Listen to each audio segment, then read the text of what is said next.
Bismillahirrahmanirrahim.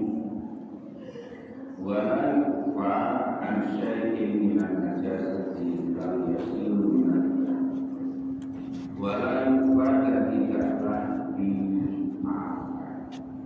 Story-nya. Ya. An syai'in dari sesuatu minan najasati nyatanya dari beberapa najis. Apabila yasilu kecuali sedikit minat darmi dari darah wal qalbi dan nama. Jadi kemarin kita sudah bahas tentang najis. Najis itu ada 4 berat. Pertama adalah najis mughalladh, yaitu najis yang berat. Najisnya najis dan babi. Yang kedua adalah najis mukhaffafah. Najis mukhaffafah itu najis yang diakibatkan dari kecilnya anak bayi laki-laki yang masih kurang dari 2 tahun, yang masih mengkonsumsi susu ibu saja. Itu adalah mukhaffafah. Nah, selain dari najis babi, najis anjing dan najisnya anak kecil, bayi laki-laki dan kecilnya bayi laki-laki.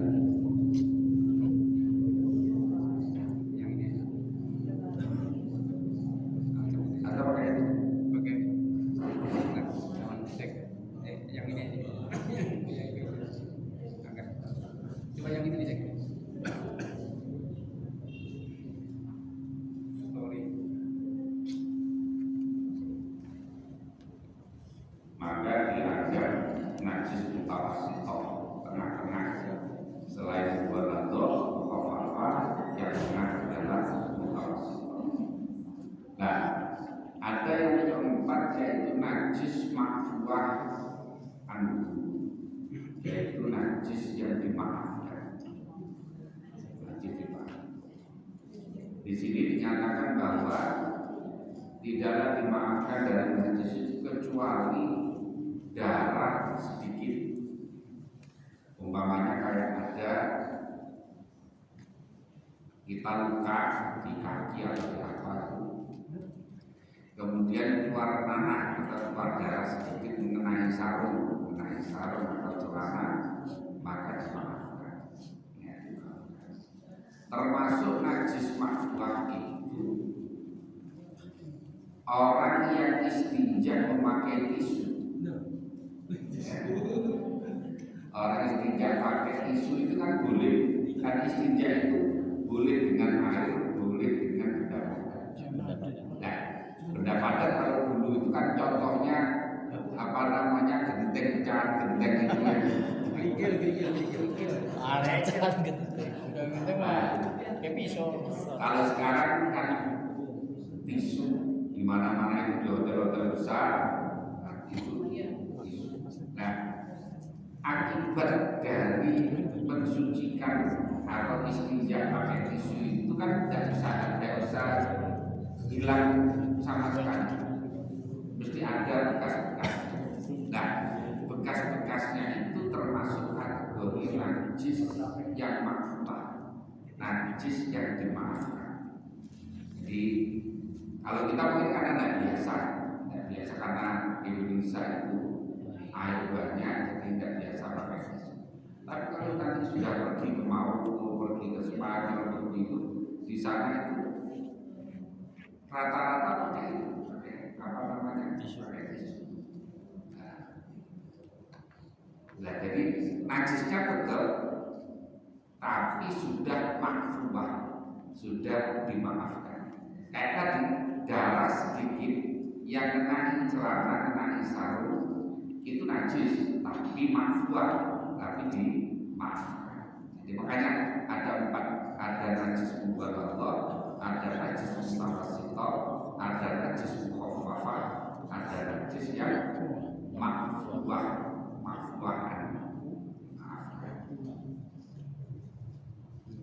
Nah, masing-masing ada.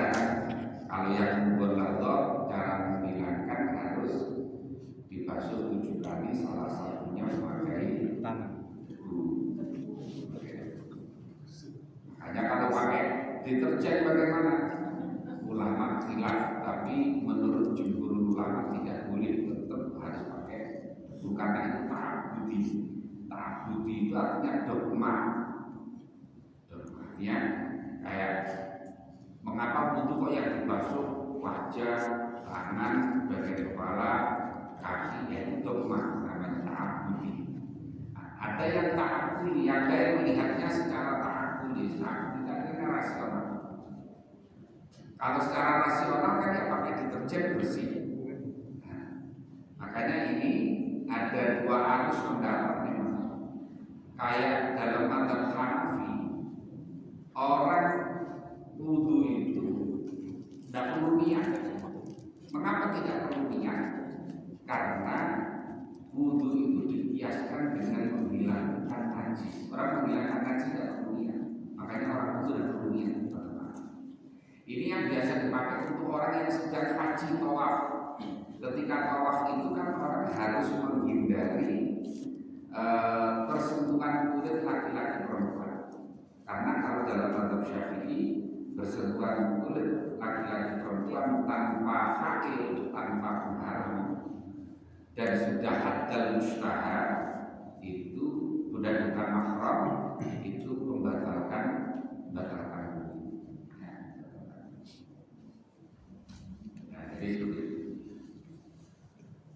Maka biasanya intikal ke mazhab Hanafi, atau mazhab Maliki. Ya, mazhab Hanafi atau. Karena kalau dalam mazhab Hanafi itu bersentuhan kulit laki-laki perempuan itu tidak batal, baik itu mahram maupun non mahram. Kalau dalam mazhab Maliki, baik mahram maupun tidak mahram tidak batal, kecuali kalau sahabat. Kalau bersahabat maka batal. Kalau mazhab Syafi'i, kalau mahram tidak batal, tapi kalau selain mahram batal. Makanya untuk mensiasati supaya tawaf itu tetap sah, makanya intikal ke mazhab Hanafi biasanya. Karena kalau tidak itu ya sulit. Karena campur laki-laki perempuan ketika tawaf itu. Ya, makanya harus diusulkan itu kabarnya 2, khusus laki-laki dan khusus laki-laki dan khusus perempuan. Nah, jadi kemudian bahwa nafsa bahasa bahwa dan hewan nafsa yang tidak ada darah itu mewujud, lalu bagi ma sa'ilatun yang mengalir idza waqa'a ketika jatuh apama bil inani di dalam wadah wa mata dan mati apama di dalam inah. Karena sesungguhnya ma itu lainnya jisuhu, tidak menajiskan apama kepada ma atau inah. Jadi yang tidak ada hewan yang tidak ada darah yang mengalir apa? Kayak lalat. Makanya lalat kalau masuk maunya di sini kemudian mati, tidak najis, walaupun itu bangkai, tapi termasuk kategorinya adalah najis tapi yang dimaafkan, ya najis yang dimaafkan. Termasuk umpamanya ada peternakan ayam atau peternakan sapi.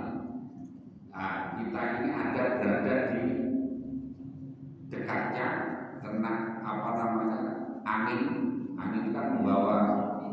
Nah, kalau dilihat pakai mikroskop bisa jadi ada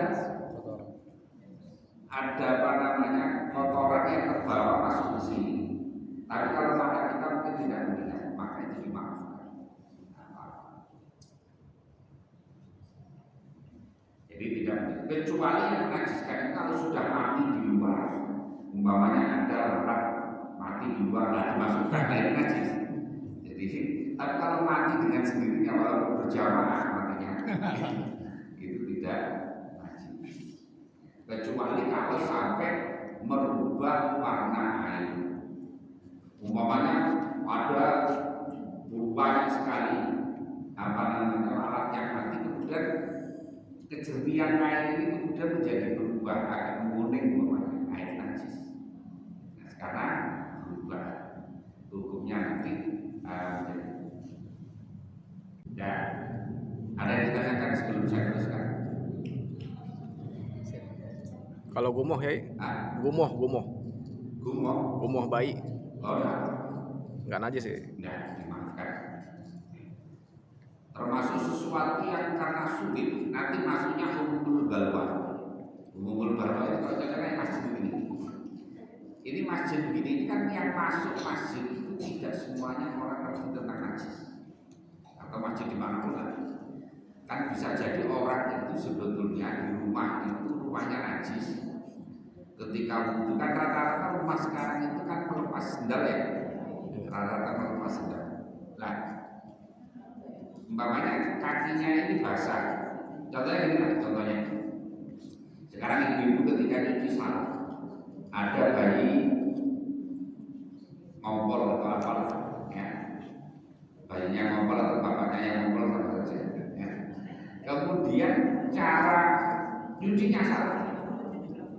Ternyata ini hanya dilap, setelah dilap pakai langsung pepelan itu, ya, yang didorong-dorong itu.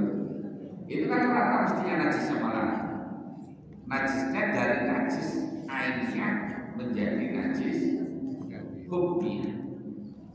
Jadi najis itu kan ada najis airnya, yang barangnya ada, kemudian ada najis hukumnya. Nah, kalau cara membersihkan tadi salah, jadi kayak ada kencing, bayi, ada anak ngompol, kemudian hanya dilap saja, dilap pakai tisu atau apa, kemudian pakai pepelan itu dipel langsung.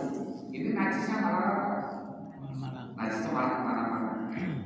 Mestinya kan harus ambil gayung, air yang mengalir, disiram krem, setelah itu baru pakai pepelan. Nah, yang banyak itu tadi karena tidak ngaji, yang banyak itu kemudian langsung dilap, setelah dilap langsung dipel, ini menjadi najis hukumnya. Najis hukumnya itu hukumnya najis. Kalau kering sama kering tidak masalah. Tapi kalau kaki kita harus di kamar mandi wudhu, kemudian injak itu, mestinya jadinya najis. Kemudian pergi ke masjid. Kemudian pergi ke masjid, masjidnya mestinya kena najis. Tapi ada teori namanya umumul balwa. Umumul balwa itu adalah karena ujian yang buahnya yang sulit dihindari, maka dimaafkan. Ya kayak masjid itu kalau makanya ada masjid yang sangat hati-hati, biasanya dikasih apa namanya tempat kobakan air itu. Jadi orang mau masuk itu harus injak cucian kaki itu, kemudian yang airnya selalu mengalir, ada yang airnya banyak, jadi orang mesti lewat itu dulu. Itu untuk yang hati-hati gitu. Nah, yang banyak kan nggak yang kayak begini. Apalagi model siswa ini kan nggak semuanya ngerti. Pokoknya debu.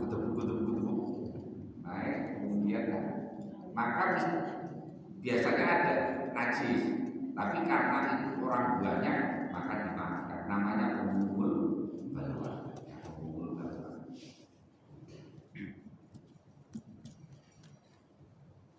Jadi itu maksud yang dimaafkan. Ada lagi? Saya tanya tapi apa diketahui? Saya tanya yang berkaitan dengan ibadah.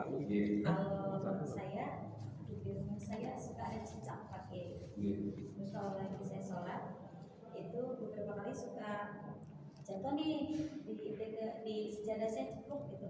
Nah saya masih bisa ngehindarin tuh sujudnya pindah agak kemarian gitu. Itu dibolehkan ya katanya. Tapi kalau dia nya di mukena saya, nah saya udah was-was aja tuh sholatnya. Ini mau dibatalin atau enggak gitu. Was-was saya pakai. Kalau jatuhnya di sejadah kan saya masih bisa pindah tempat sujudnya. Jadi kalau kotoran cicak itu termasuk kategori yang dimaafkan. Bahkan kalau di dalam kita ini Bughyatul Mustarsyidin itu bahkan kotoran tikus itu termasuk dimaafkan. Nah, ada yang tapi yang lebih hati-hati ya kalau tikus kan agak gedean gitu ya. Tapi kan itu harus dihilangkan. Nah kalau cecak, dimaafkan, nggak apa-apa. Kalau kotoran kucing ya. Orang Saya pernah berak di sini. ah, Suka berak di masjid. ya harus di sisi